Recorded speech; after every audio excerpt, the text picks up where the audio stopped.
Alors, Sylvain Guimond, spécialiste en biomécanique, se joint à nous avec David pour parler de Quantum Speed. Messieurs, Quantum Speed, on dit que c'est du power skating, mais le mot power dans power skating est-il mal utilisé selon vous deux? Et en fait, il est pas mal utilisé, mais c'est pas la seule chose.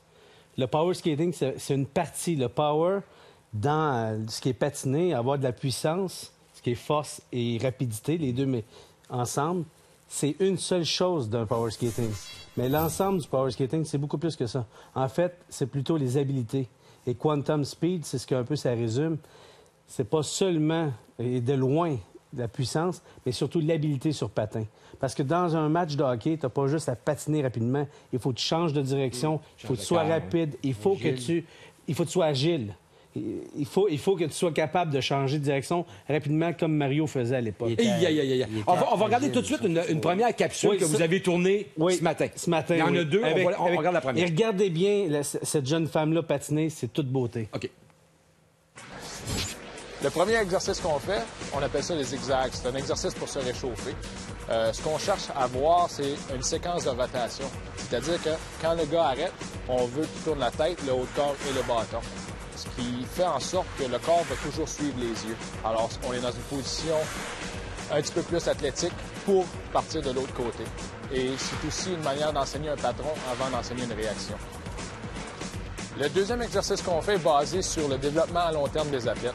C'est-à-dire que rendu à un certain âge, l'athlète doit apprendre à activer le grand fessier. Le muscle grand fessier, c'est avec lui qu'on fait la poussée quand on patine par en avant. Alors, ce qu'on cherche, c'est une extension à 45 degrés juste en arrière de nous, à une hauteur aussi pour pratiquer la triple flexion de la hanche, du genou et de la cheville. Alors, 90 degrés, 45 degrés. Le joueur qui cherche à aller chercher un extra 10 de sa puissance dans sa poussée va aller le chercher avec la flexion de la cheville.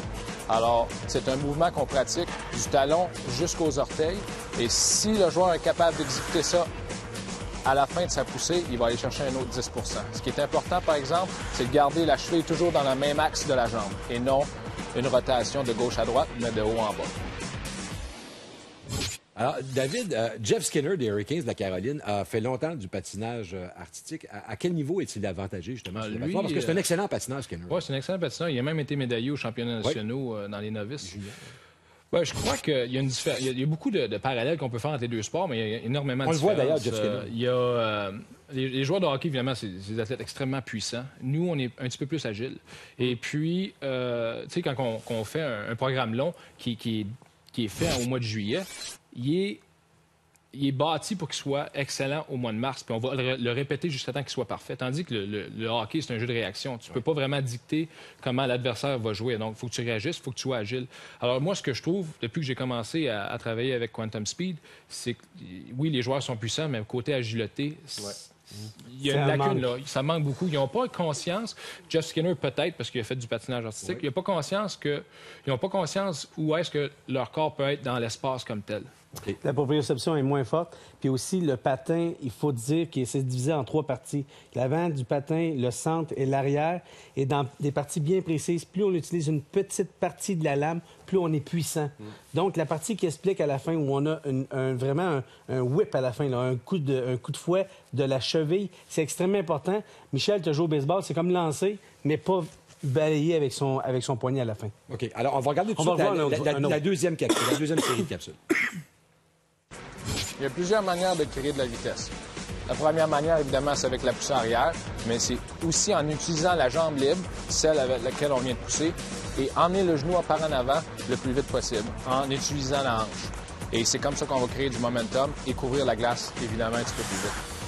Le prochain exercice est une exagération d'une poussée. Alors, ce qu'on cherche, c'est que la jambe qui patine soit complètement engagée, qui reste à 90 degrés. On cherche l'extension à 45 degrés dans la poussée. Et évidemment, on cherche que la jambe libre, celle qui ne patine pas, embarque et continue en avant du centre de gravité pour créer la vitesse et la puissance. Après que les joueurs aient appris les exercices sur un patron, maintenant, on les fait réagir. On amène le sifflet. C'est un stimulus extérieur. Alors, ce qui arrive, c'est que les joueurs réagissent au coup de sifflet et ça simule un match de hockey parce que des fois, le joueur, il faut qu'il réagisse aussi à l'adversaire. Alors ici, le joueur va partir par en arrière. Au coup de sifflet, va par en avant, avant et arrière. une chose qu'on va regarder, avant d'arrêter, évidemment, on ramène la séquence de rotation qu'on les aura appris au début, c'est-à-dire la tête, les épaules et le bâton, avant d'arrêter. Alors, David, pour voir une amélioration chez un joueur de hockey, ça prend combien de sessions comme celle-là? Bien, c'est ça la différence entre peut-être les écoles de hockey qui en ont des excellentes. Cependant, le programme qu'on offre, nous, c'est un petit peu plus à long terme, c'est-à-dire qu'il y a un suivi.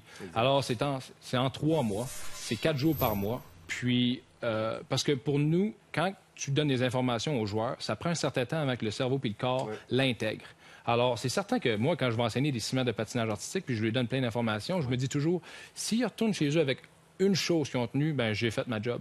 Alors, pour nous, on va plus côté qualité que quantité. Mais c'est officiel, il faut qu'il y ait un suivi. Est-ce que pendant la saison de hockey, là, toi, une équipe t'appelle, que ce soit professionnel ou junior, ils te demandent de travailler. Est-ce que c'est possible, à court terme, d'améliorer les joueurs? Je crois que si on prend un aspect de patinage, que ce soit la poussée, que ce soit le patinage arrière, que ce soit le départ, pendant 4-5 jours, oui, mais tu peux pas tout arranger en 4-5 jours. Puis, comme vous le savez, vous êtes des coachs, il y a un temps pour tout.